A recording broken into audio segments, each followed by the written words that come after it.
Welcome to the Your Life Rocks podcast, where we believe life balance is possible. Yes, even for you.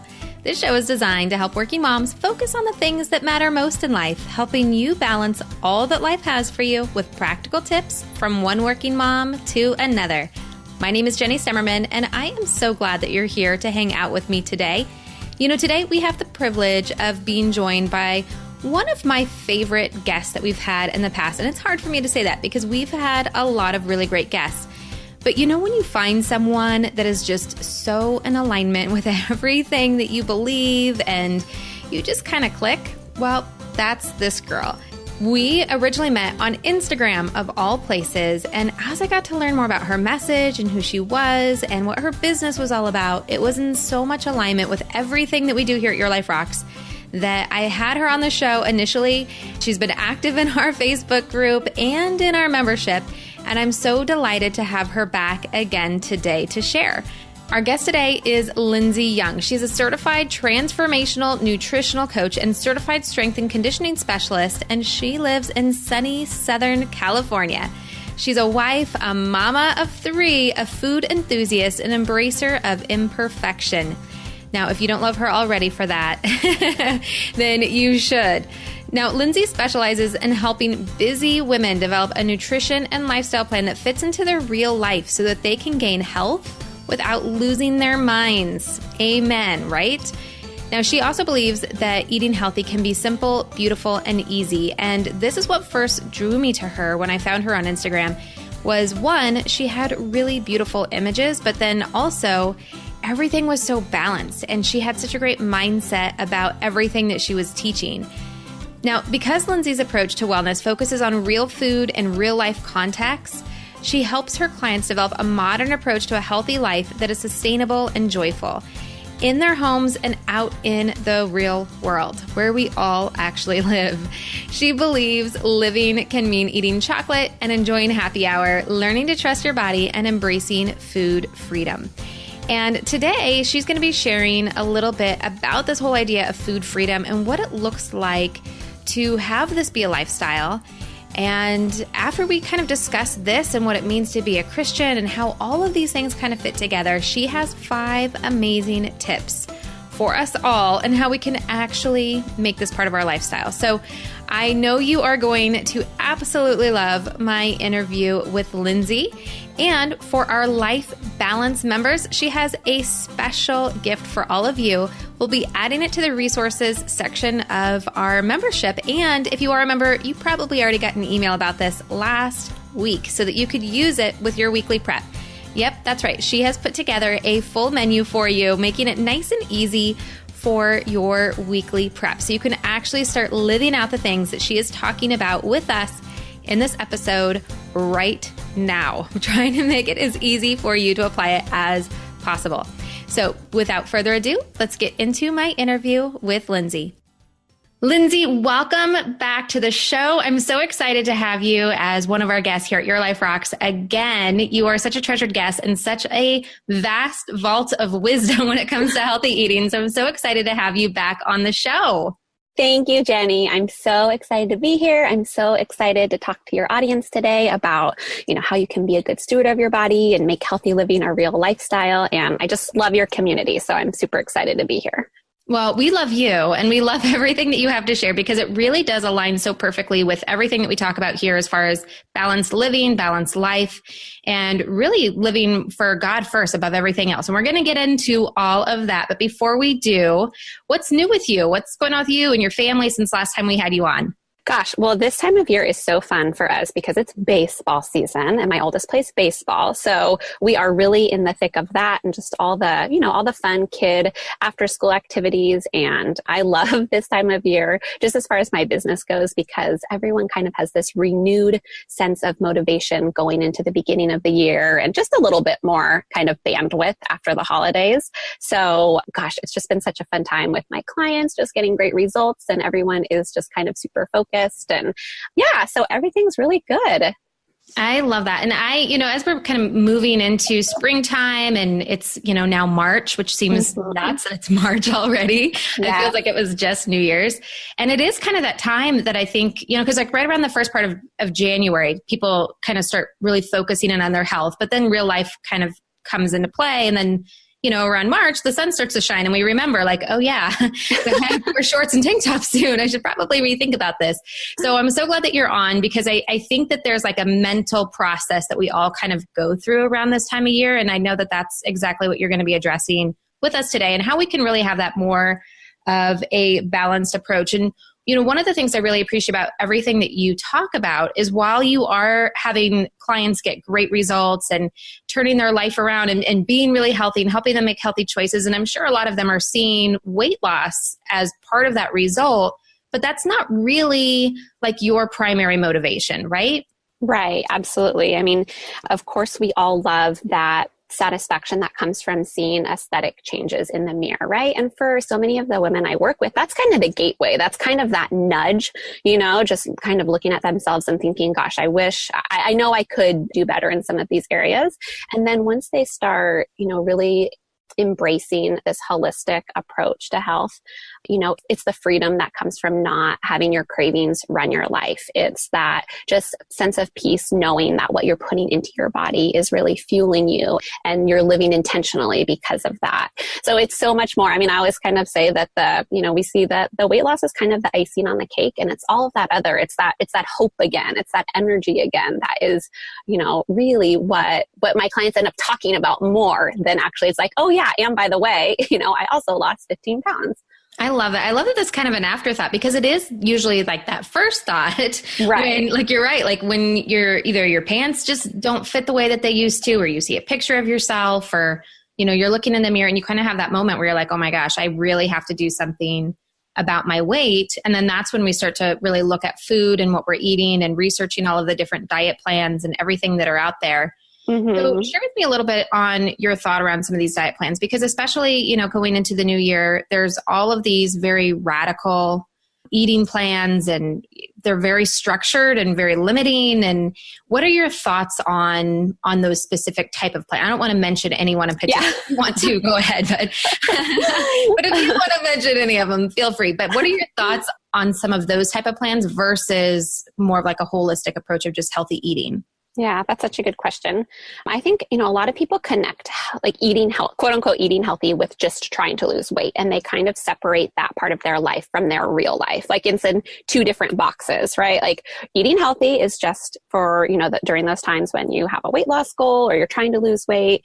And when you're not trying to, you get to eat all the other foods that you actually like, right? Right, exactly. And so you're either on or you're off. You're either eating, quote unquote, good or quote unquote bad. And you're either in one camp or the other. And I think that there are a couple problems with that mindset. And the first being that we think that if we're fine with the way our weight is and we are happy with what we see when we look in the mirror, then there's no motivation to eat healthy or to be intentional about taking care to notice how the food we eat is potentially affecting our health. Because this lifestyle isn't just, it's not just for people who need to lose weight, right? It's for all of us. And then one of the other problems I see is just that making these shifts towards eating healthy, it becomes all about the scale or all about an aesthetic goal. And we kind of become at war with our body and we're not using food as nourishment and as a way to love our body. We're kind of trying to like more beat it into submission. And I think that that's where you can easily cross over from being dedicated to kind of becoming obsessed. I really just love this more holistic approach because it's not, there are no good foods or bad foods, right? Food is just food and you're not good or bad for eating them. You don't have to be on or off. It's really just more of how to take these principles and these tips and these decisions that you're making and make it more of a lifestyle day in, day out. And you don't have to ever be on or off. It's just the way that you live. And this is why I think that you are such a beautiful blend for everything that we do here at Your Life Rocks is because that's exactly what we talk about. Like it's one of those mentalities. It's not just about the food that we eat or being on a diet or not being on a diet. Because I find with a lot of people, especially in our membership, it's either I am planning and organized or I'm a chaotic mess. Like there's, you know what I mean? It's always like the polar opposites versus just finding that spot in the middle where you can live it out day in, day out, regardless of the circumstances that are going on around you. Or, because even like when you were talking about what's new in your life and what you're excited about right now, it's like baseball and all these after school activities where some people might be like, oh my gosh, it's a crazy time of year where everything's wild and nuts and out of control. But it kind of goes back to that mindset piece. So what do you find to kind of help your clients find that middle ground from that all or nothing mentality? Yeah, I mean, it really is. It's all about the mindset that you have going into it. I think that having weight loss goals or aesthetic goals is okay. I think there's nothing wrong with that. And I know that there's this really large movement right now for body acceptance, no matter what size you are, and loving your body, no matter, how many curves you have. And I love that. And I think it's so amazing and wonderful. But I also think that it's not just because you want to lose weight, there's nothing wrong with that. And that it's possible to really love who you are and, where you are on your journey, while also still having a desire to better yourself. I don't think you have to be in, I don't think you have to be in one camp or the other. Just the differentiator is where your mindset is and what your motivators are and what is that why behind your goals. And I've seen both sides of the spectrum. I've seen women with these bodies, these amazing bodies that by the world standards are perfect. And inside, they're full of self-loathing and dissatisfaction. And I've also seen women who, when they get in touch with how much they really love and appreciate their body, and they look at this as more of a form of self-care, then they kind of by accident achieve that body that they always wanted because they've done the work on the inside first. So I think it's all about your mindset and your motivators and, tapping into what are the real whys that you have? What are the reasons why you want to make dietary changes, or you want to focus on your health, or you want to change your lifestyle? I love that. And so do you, like when you're talking about like motivators, do you tend to talk to your clients about things outside of the scale, knowing that number one motivator is either going to be a scale or a clothing size or, a certain part of their body looking a certain way? Do you help them kind of find other motivators, whether it be how they feel or how they sleep or, other things like that? Oh, yeah, absolutely. I mean, we're always looking at different ways that they're kind of measuring their progress or their success, or because, and I've worked with women who hit that weight loss goal. They get that number that they originally put down as like their goal weight. They're not any happier than they were when they walked in the door. And after I was seeing clients like that were hitting that goal, and then they're like, well, maybe I just need to lose 5 more pounds. Or, when it's all focused on just weight loss and just the scale, I started to realize like, okay, there's so much more to this than, happiness being when I hit that certain number.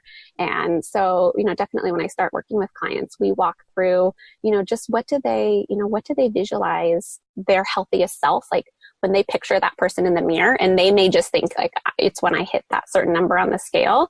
Like I encourage them to take a step back and look at what else in their life is going well. What else does their life look like? What is their energy like? What is their digestion like? What are their relationships like? What is, what's their sex drive like? Like it's so much more than just, I'm going to be happy when I hit that number on the scale. There's definitely a whole body, whole life aspect to it.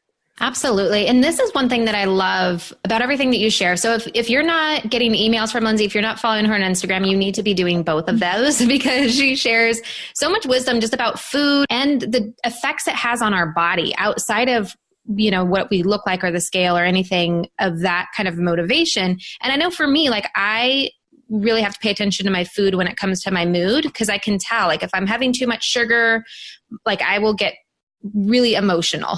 Yes. So like I've made that correlation. If I feel like I'm PMSing, even if I'm not PMSing, it's probably because I'm having too much sugar. And so I've learned that enough about myself to kind of correlate that a little bit to my food. And that's one of the things I think you share so beautifully is that connection between the food that we eat and the impact it has on our body. So share with us a little bit more about that and kind of your wisdom that you have to share with that correlation. Yeah, this was so big for me just in my kind of journey of my own weight loss journey and my own health journey was this like kind of mind-blowing realization that the food that we eat directly influences the way that we feel, how we're able to serve and show up in the world, and how we have this opportunity, 3+ times a day to really positively or negatively impact our health. And while there are so many other things that influence our health, food is the biggest input. It provides the most control over not only our weight, but our mood, our hormones, our energy, our immune system, our digestion, our skin, and as well as all the other major things that are killing us right now, right? Like diabetes and heart disease and cancer. So food really matters. It matters a lot. It's not really neutral. It's not something that you cannot think about and just accidentally fall into good health if you're not really being intentional with your food. And I mean, this from my emails and from my Instagram, that I'm not afraid to put my tough love hat on and give it to people straight and tell them that, well, it's not about perfection. It's not about never eating birthday cake or suffering through your life eating nothing but salads. I mean, this, like I eat pancakes and bacon every Sunday morning, but it's really, recognizing that food is either medicine or it's poison. It's really, it's not really neutral. The foods that you eat are either building up your health or they're tearing it down. And, if you're not raised in an environment where that's ever talked about, or you've never just given it a lot of thought, which I certainly never had, then you might just not know. But once now that I've told you, then you're equipped. Then you feel more empowered because you feel like, oh gosh, I get this opportunity to make decisions every day by what I eat to positively impact my health. Now I get to use food as a tool, and I don't have to just be scared or feel like a victim or just hope that bad health doesn't happen to me. I really get to take charge and be part of this decision-making process. Yes. And that's so much what I love about your message and everything that I learned from you is it is so empowering to know like mental health starts with your gut. Like, and how can you take care of your gut? And maybe we need to do a whole show just on that topic right there. Oh my gosh. Yeah. Because it's so much, but even like energy and like when you're preparing for the week ahead, like we kind of talk about basic meal planning, but sometimes it's even like knowing what stressors are coming up in your week. How is your sleep schedule probably going to go based off of the things that you need to be doing?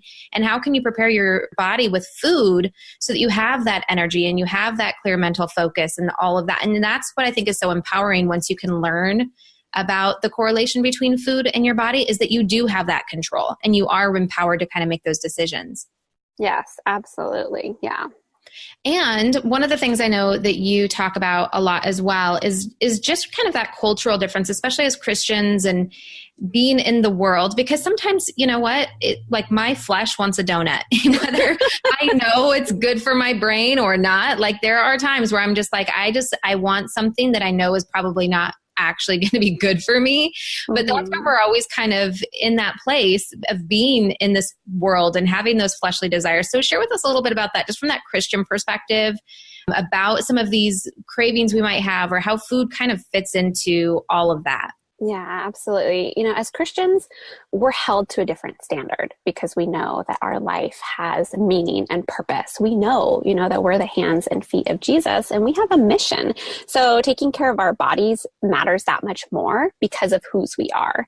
And, if we think about, we know we've been given this body as a gift and we know we've got work to do. We've got a mission here on earth. Then it becomes a high priority to take care of our body, to be a good steward of it, because we know that the better we take care of ourselves, the more resilient we become, the more we can give, the more that we can take on. And I think that also, as a Christian, taking care of your body shows gratitude to God. It shows gratitude to Him, the one who gave it to us. And I heard this quote once, said, junk food is for junk bodies.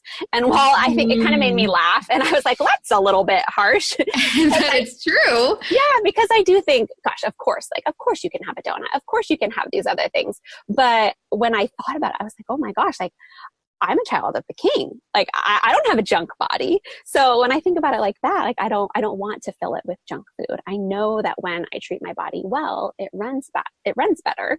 And part of that is just, figuring out, and I know we'll talk a little bit about moderation today, but just kind of figuring out what that looks like for you.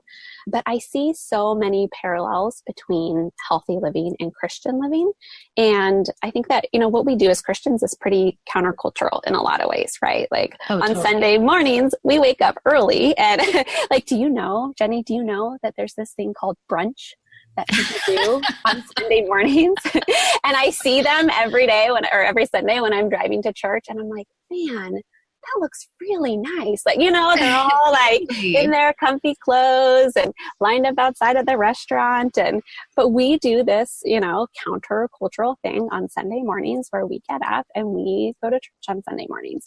And, I think when we're following the example of Jesus in our daily lives, in so many ways, we're doing the opposite of what the world is telling us to do, right? We turn the other cheek. We love people when they don't deserve it. We pray for our enemies. We say you first. But then it becomes really easy to turn around and buy right into how the world is telling us to treat our bodies. We say, oh, I had a hard day, so I'm just going to go, eat something because I deserve it. Or, oh, you only live once. Or, oh, I deserve it, so I'm going to treat myself. Or, we say that we're too busy. We've got all these activities we've packed in our day, and we're just too busy to cook and gather around the table as a family. So we're just going to grab fast food and eat dinner in front of the TV. And we've been trained, I think, to be on the lookout for more of the classic ways that the world is trying to steer us away from focusing on Jesus. And we can spot the ways that culture tells us that it's okay to live like everyone else. And we're different as Christians, right? We're different in the way that we talk and the way that we walk and the way that we spend our money. But are we different in the way that we treat our bodies? I think that's so opens up a whole box of conversation we could have, because, I think for so many people, you hit the nail on the head when you said, like, I've had a hard day, so therefore this. Mm-hmm. And that's, for me, is where I have struggled in the past, just with my own journey, because food can become an idol. Like, it can become something that you turn to instead of God when you're stressed, when you're celebrating, when you're, you know what I mean? Like, it just can replace him in so many ways. And it's very much a gray area, and it's a slippery scale. And it's just something that becomes a slow fade because it is so cultural. Yeah. And it's so accepted to do those things where, there's some other things the enemy might want to try to replace God with that are not so accepted. But this is just one of those like hidden areas that I think we need to put out into the light. And as Christians, we just need to kind of self-examine our own heart and our own mind to say, is this something that the enemy is using to take us away from God? And what can we do about it? Yes. And you're right. It's so subtle. It's so hidden. It's so culturally accepted that it's hard to spot that, is that the message that God is sending me? Or is that the message that the world is sending me? And is accepting these, cultural ideas, is that steering me away from the direction that I want my life to point towards? One of the things I know that you do so well is we take these concepts, right, of what it's like to be a Christian, what it's like to eat healthy, but like those things are so big and so vague. And this show is all about bringing it down to the practical tips, the things that we can actually do to move ourselves closer, to provide some clarity. And that's exactly what you are going to do next. So I'm super excited to be learning from you, because everything we talked about like just gets me so hyped up and motivated to really put some attention on this area of my life. So share with us some practical tips. What can we do to kind of create more of that balance so that we can make healthy eating just part of our life? Yes. So to kind of shift our focus here, I want us all to kind of first think about what we're putting on every single plate. Like when we sit down to breakfast, lunch, and dinner, what's really, what is that food made of? What's on that plate before you start eating? And there are 4 things I suggest to my clients that I really want them to aim to have on every single plate. And those are protein, healthy fat, fiber, and color. So when you make sure that every plate that you have has those 4 components on it, you are going to make sure that you've got all the building blocks for, the way that you need to build your body. You're going to help balance your blood sugar so you're not getting those really those energy spikes and those crashes. You're going to help manage your hunger hormones so that you're not being run by your cravings all day long or feeling hungry an hour after you eat and having to, stop doing what you're doing to go eat again. So by making sure that you've got all those items on every plate, it's really going to help take you from meal to meal to meal and make sure that you've got all that other space in your life so you're not having to be run by food. So when I say, do you want me to kind of walk through what's included in all of those categories? Yeah, if you could, that would be great. Yeah. So when I say protein. And I'll walk through, I know that people can kind of rewind or get out a notebook and kind of jot this stuff down. So I'll just go through it kind of quickly. But for most women, you want to make sure that you're getting a minimum of 20 grams of protein in every meal. And where I see a lot of women skimping on this is at breakfast. And then we see later on during the day that they've got cravings. They hit that 3 o'clock time where they just kind of crash and they're looking for a cup of coffee. And most of the time we trace that back to just not starting breakfast with enough protein. So making sure that you're getting at least 20 grams of protein with every meal. And, depending on your size and your activity level, it might even be up to 30 grams of protein. Wow. But when I say protein, I'm talking about things like chicken and eggs and grass-fed beef and salmon and tuna and even good quality deli meats and things like bacon that are from, pastured organic pigs. All of those are included under that protein umbrella. And then also things like protein powders and collagen, all of that falls under protein as well. So you want to make sure that you're getting a good amount of protein in with every single meal. And then when it comes to healthy fats, a lot of us were raised with kind of a fear of fat. And I think now it's becoming more accepted that, wow, fat is actually really healthy for us, especially as women with our hormones. It really helps us manage our hormones. It enables us to absorb the nutrients that are in the foods that we're eating. And it helps satisfy us and gives us like satiety between meals. So healthy fats include things like nuts and seeds. So that's going to be like almonds and macadamia nuts and walnuts and sunflower seeds and nut butters, things like that. And then healthy fats and oils are going to be things like avocado oil, olive oil, coconut oil, grass-fed butter, and ghee, all of those good quality oils that you might use to put on a salad or to roast your veggies in. All of those fall under that fat category. And then when it comes to fiber, under that fiber umbrella, we've got non-starchy veggies. So all of the things we know that are good for us that we should be eating a lot of, like broccoli and Brussels sprouts and bell peppers and leafy greens, all of that is under those non-starchy veggies. And I know it's not not fun to talk about eating more vegetables, but it's one of the small things that you can do that makes a really big impact. Our body so thrives off of those fresh, nutrient-dense foods. So, and then also starchy veggies, those contain fiber. So that's going to be like sweet potatoes and squashes and pumpkin and yam. And then also grains like rice and quinoa, legumes and beans, lentils, and then also fruit. So all of those things fall under that fiber category. So you're looking at your meal and you're making sure I've got a piece of salmon on there. So I know I've got some protein. And then I've got a salad. So I've got lots of non-starchy veggies, and maybe I sprinkle some pumpkin seeds on there for some extra fat and a little bit of olive oil. And then I also have a side of butternut squash on there too. So then you've got your fiber, you've got your healthy fats, and you've got your protein. And then also just taking notice of kind of that fourth component there is color. And I kind of call this like a beauty bonus for my clients because of all the amazing phytonutrients and minerals and vitamins that are in the different colors of the foods that we eat. So all those different colors represent different nutrients. So it's kind of a fun way to look at it, just trying to eat the rainbow every day. Like, did I have something that had red in it? Did I have something that had green in it? Did I have something that, that was orange? And just making sure we're getting that full spectrum of color in with every meal and not just eating these meals of chicken and potatoes and just this white plate that doesn't contain all of those rich nutrients. Okay. So seriously, this happened in our family a week ago. I was making dinner and I had kind of pre-planned the meals for the week, but kind of sort of not really.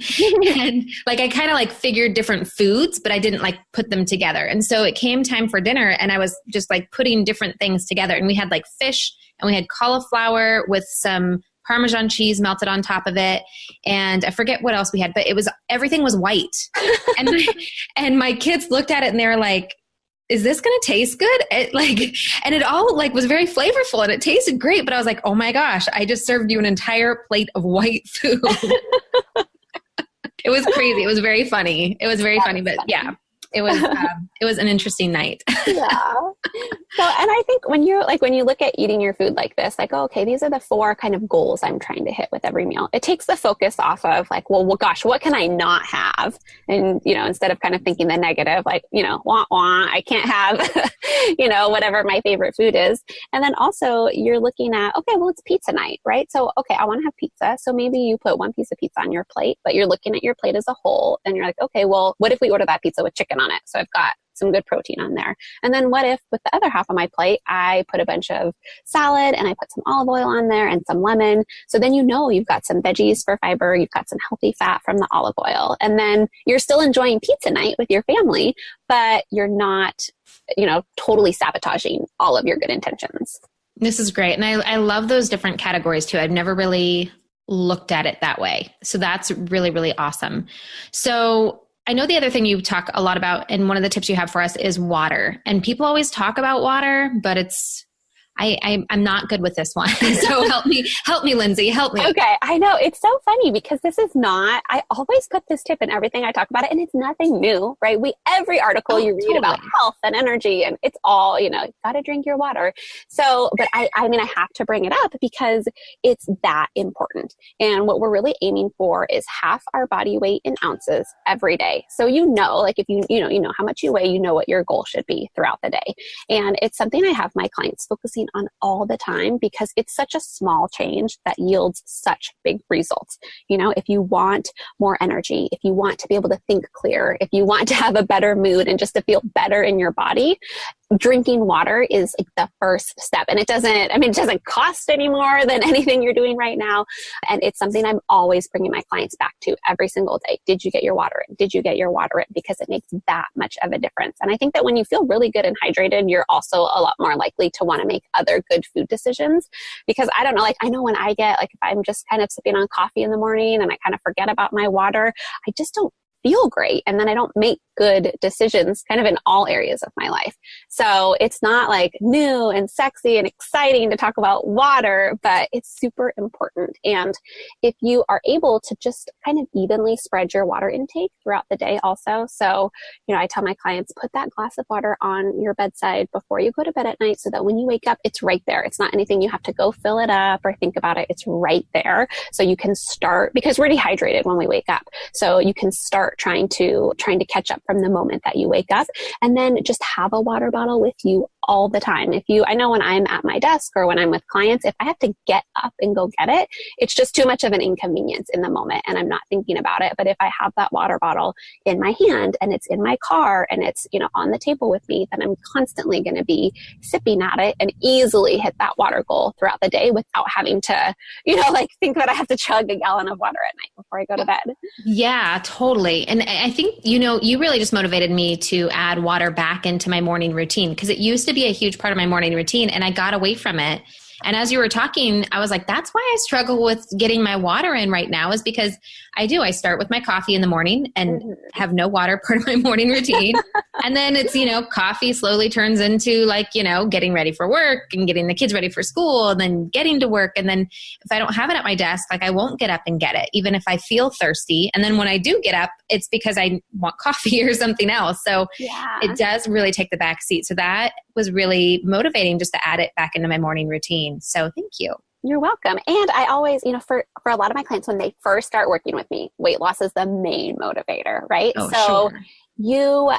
Just by drinking more water, your body uses more energy to convert that water in your body. So literally by just drinking more water, you burn more calories throughout the day. So but sometimes when I put it like that, people are like, okay, done. I can get that water in if I'm thinking about it from a weight loss standpoint. And then they realize how much better they feel. And then it's easier to adopt. But if that is enticing at all, then just think about it from that aspect. I love it. That's a good motivator right there.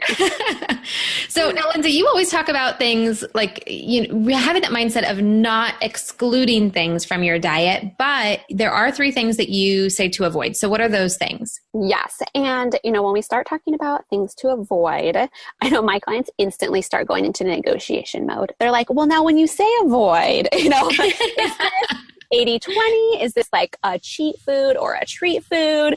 What does that mean with moderation?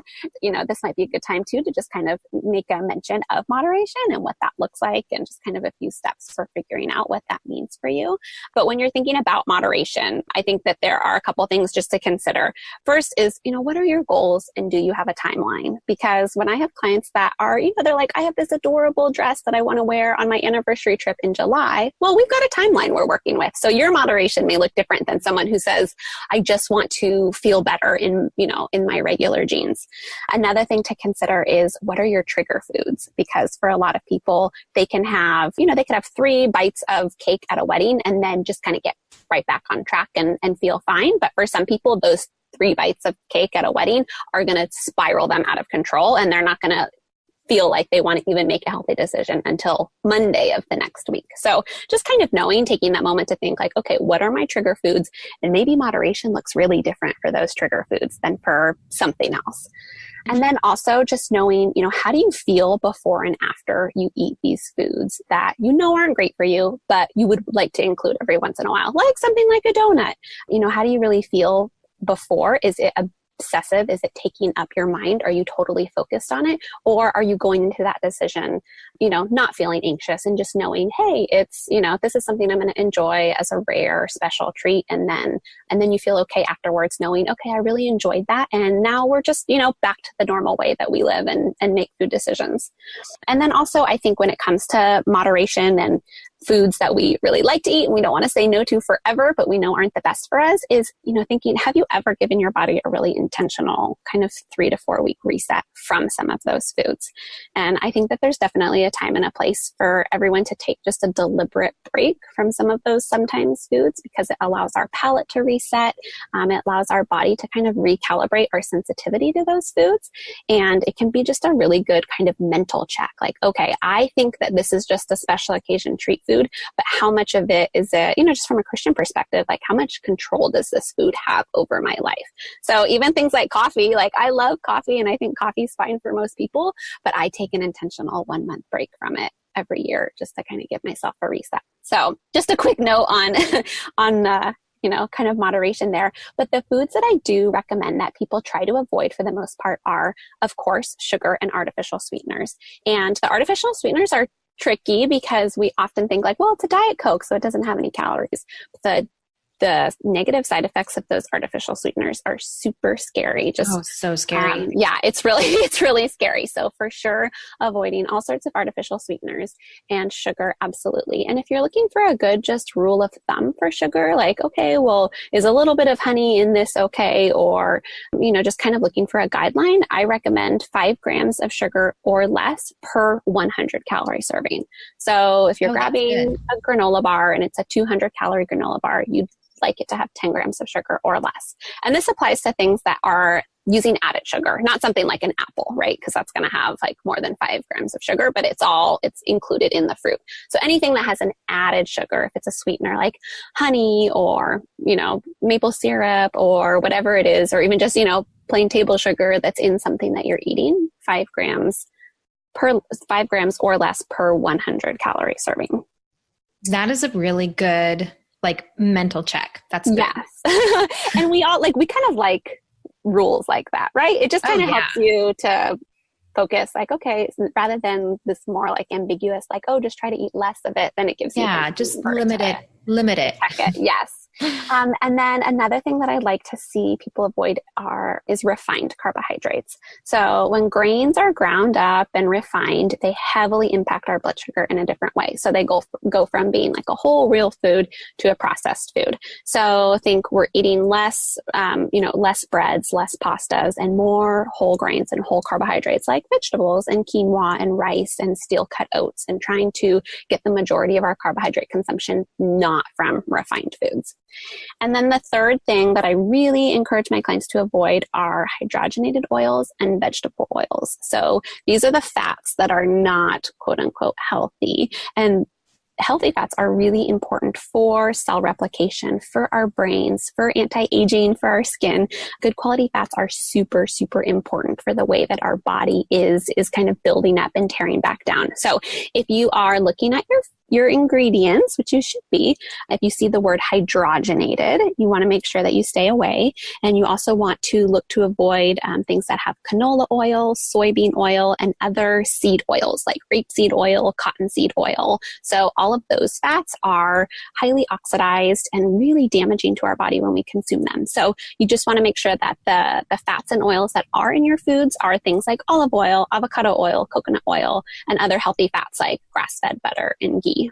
And it's so interesting because when you start really looking at the labels of things that you're eating, like salad dressings and the mayonnaise in your fridge, even like the ketchup in your fridge, like there's sugar and those oils in everything. Yes. Like it gets really like, I did a 30-day reset.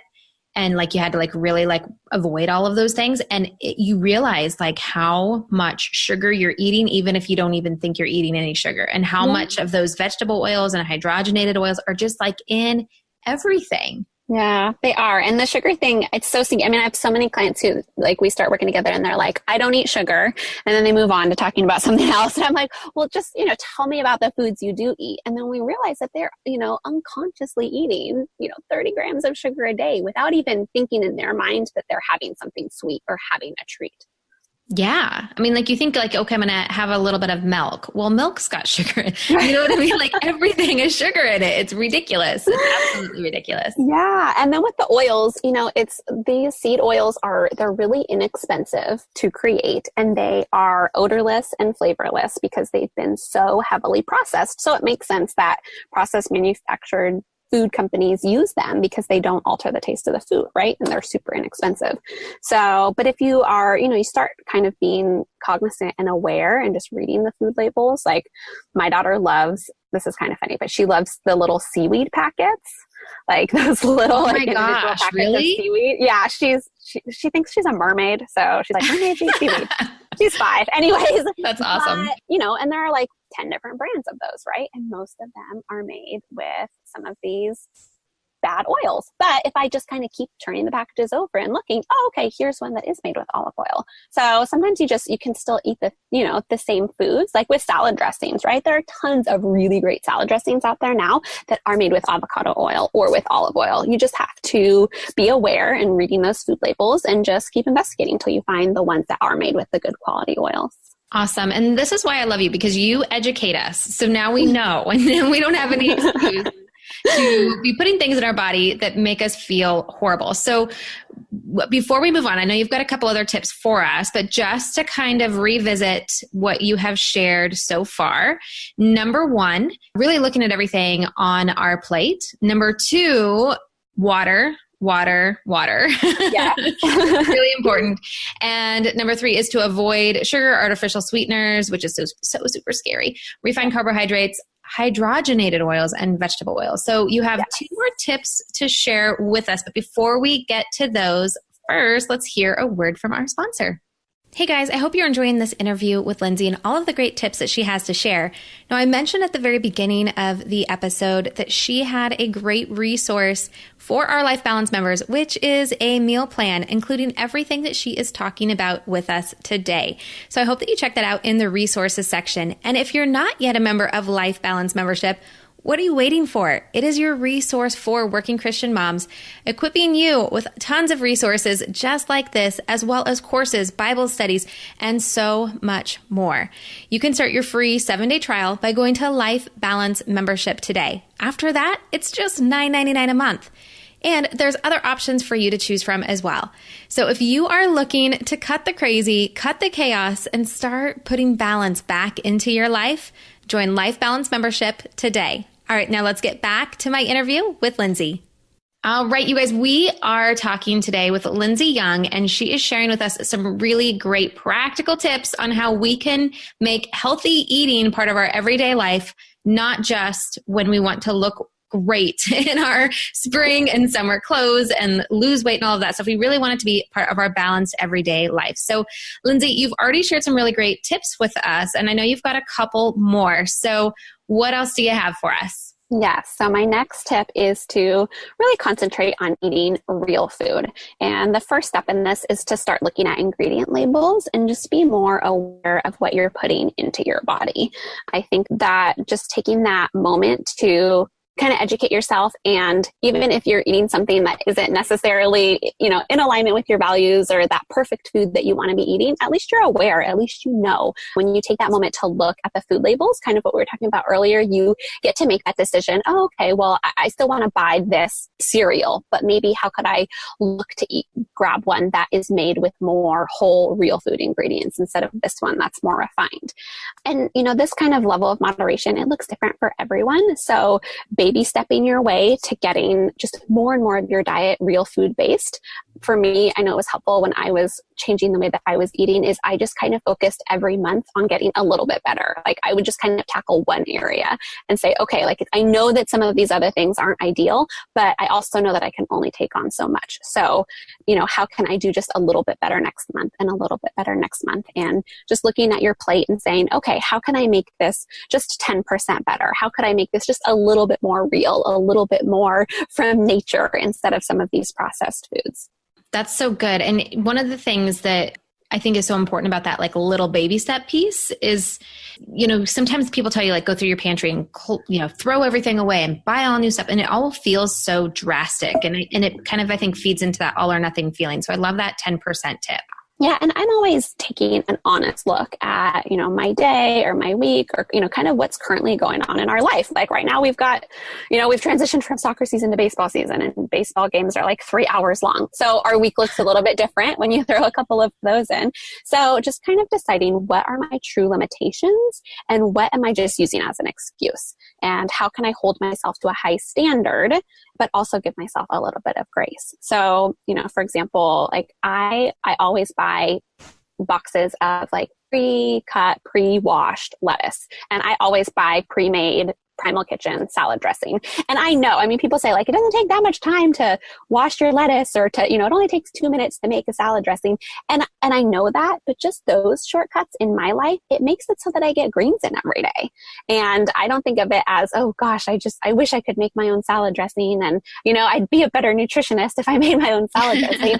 I just think, okay, these are our real limitations. And this is how I am making sure I'm still getting those greens in without having to take those couple extra minutes to wash them myself.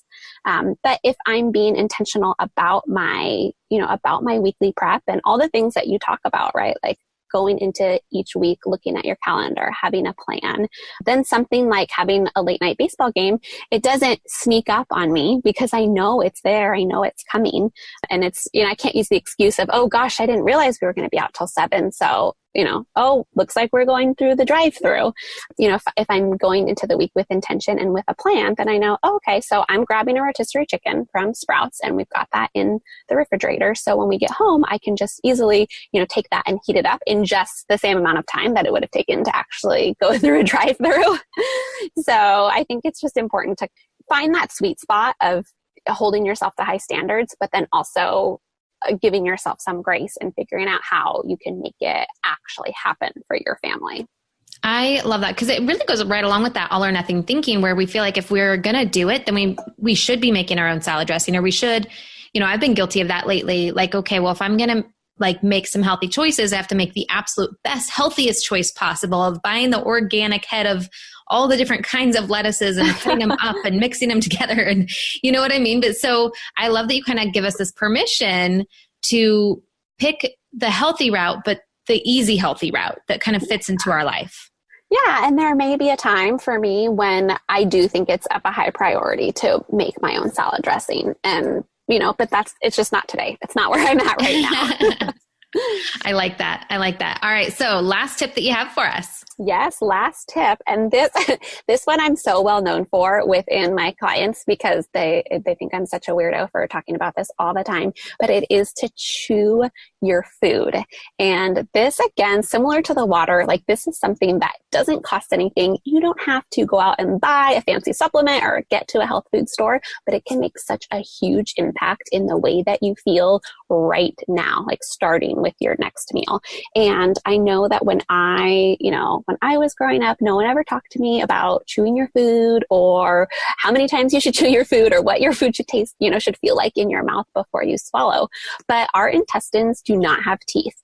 And digestion starts in your mouth. When you put that piece of food in your mouth, you start secreting these digestive enzymes. Your tongue is, feeling out what the makeup is of the food that you're eating, how much of it is fat, how much of it is protein, how much of it is carbs, because your intestines are going to release these digestive enzymes to digest the different macronutrients that you're eating. And if we are, and I know I'm so guilty of this as a busy working mom, chew, chew, chew, swallow, take a sip of water to wash it down. We are putting such a heavy burden on our digestive tract, and that leads to bloating and gas and inflammation.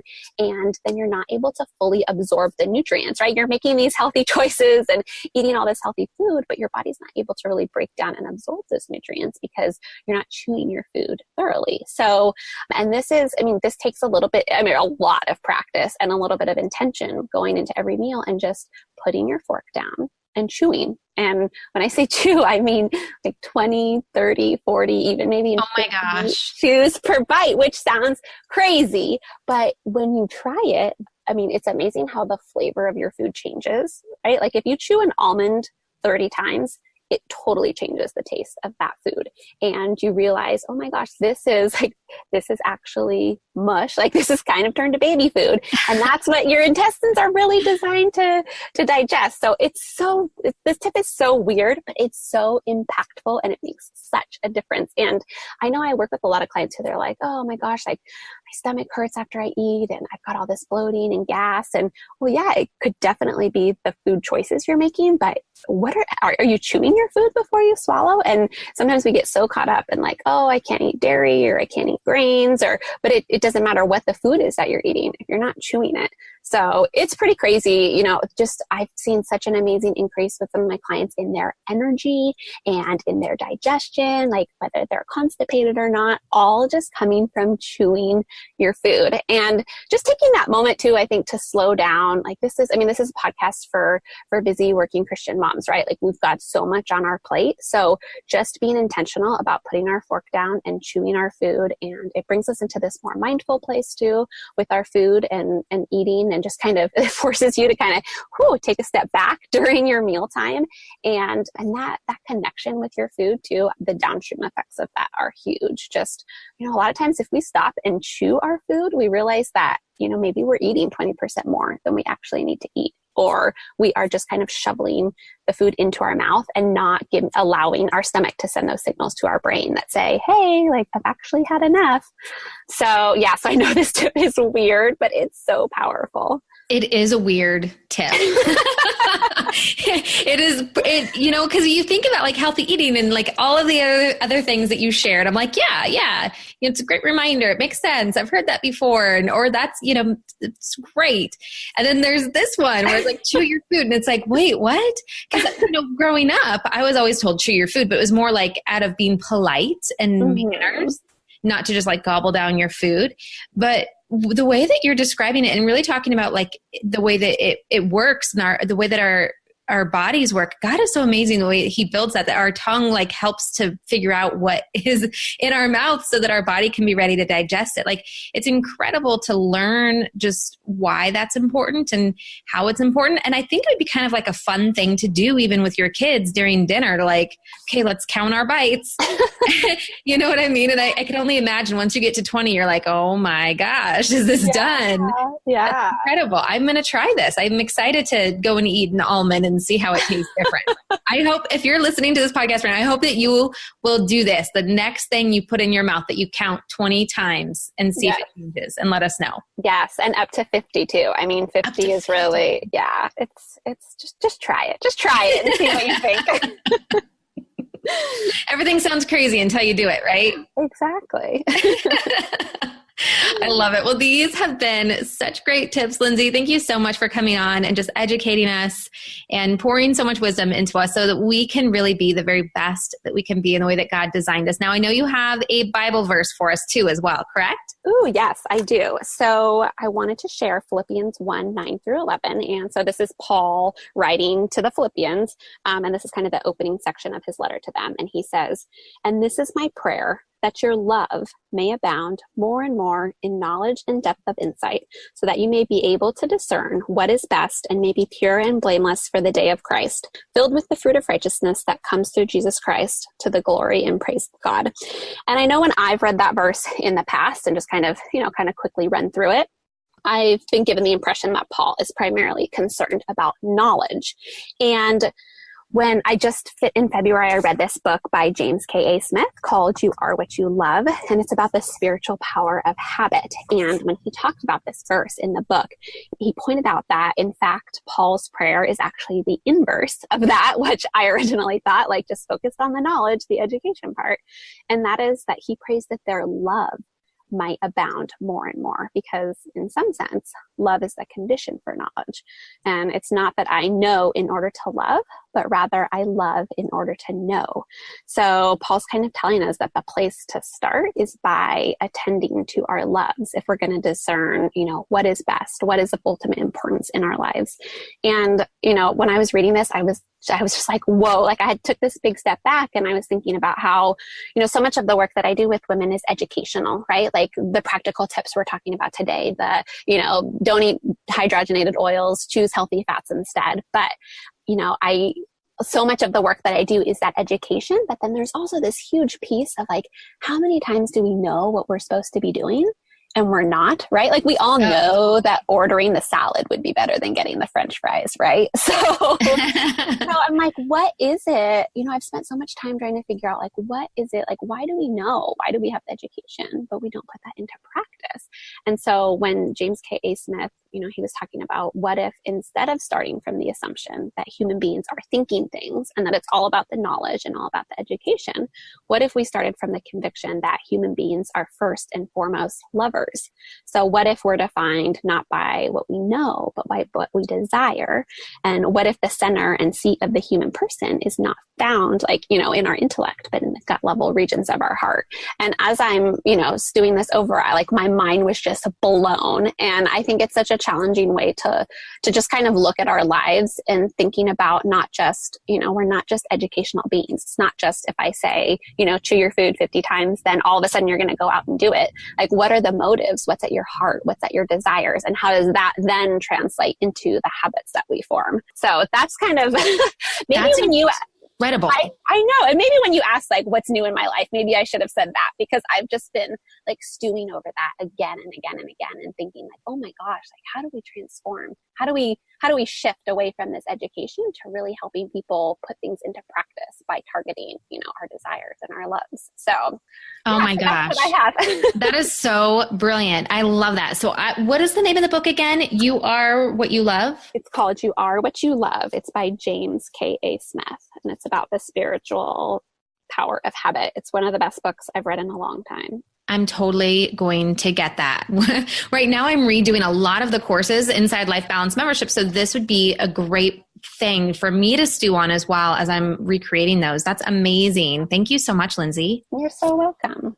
Oh, that was such a blessing for me today. Thank you. Thank you. I love having you on the show. Thank you again for all of the wisdom and the love that you poured out to us just in everything that you do. I highly encourage everyone, again, if you're not yet following Lindsay on Instagram or you're not getting her emails, you definitely need to sign up. And if you follow her on Instagram, there's an easy way that you can sign up for her emails right there as well. And if people want to work with you or they just want to learn more about you, where can they do that? Yeah. So like you said, Instagram's a great way to get a hold of me. I've got in my bio there, I've got links to, to have a consult or to join my Facebook group. We've got a really great Facebook group. It's called Busy Ladies Live Well. And we're really working on some of that formation and those daily habits and how we translate those, our loves and desires and that aspect into our long-term goals. And yeah, I'm kind of all over the place. So I would love, love, love everyone to join the Facebook group. And then, come say hi to me over on Instagram. I love it. I love it. Well, thank you so much again, Lindsay. It was a pleasure to have you on the show. We love having you, and we hope to have you back again very, very soon. Thank you, Jenny. Thank you so much for having me. Okay, you guys, seriously, Lindsay has so many great tips to share, and she's so knowledgeable. I could literally just talk to her for hours and hours and hours. Such great stuff. We always say that knowledge is power, and once you have it, you can't turn back. Now you know. So when you know, you have to do better, right? And I hope that you feel equipped with the tools that she provided for you so that you can do that right away. Just start chewing your food more, drink more water, all of the great things that she shared. I know that that was a very surprising tip that I will be implementing it right away and the very next thing that goes in my mouth.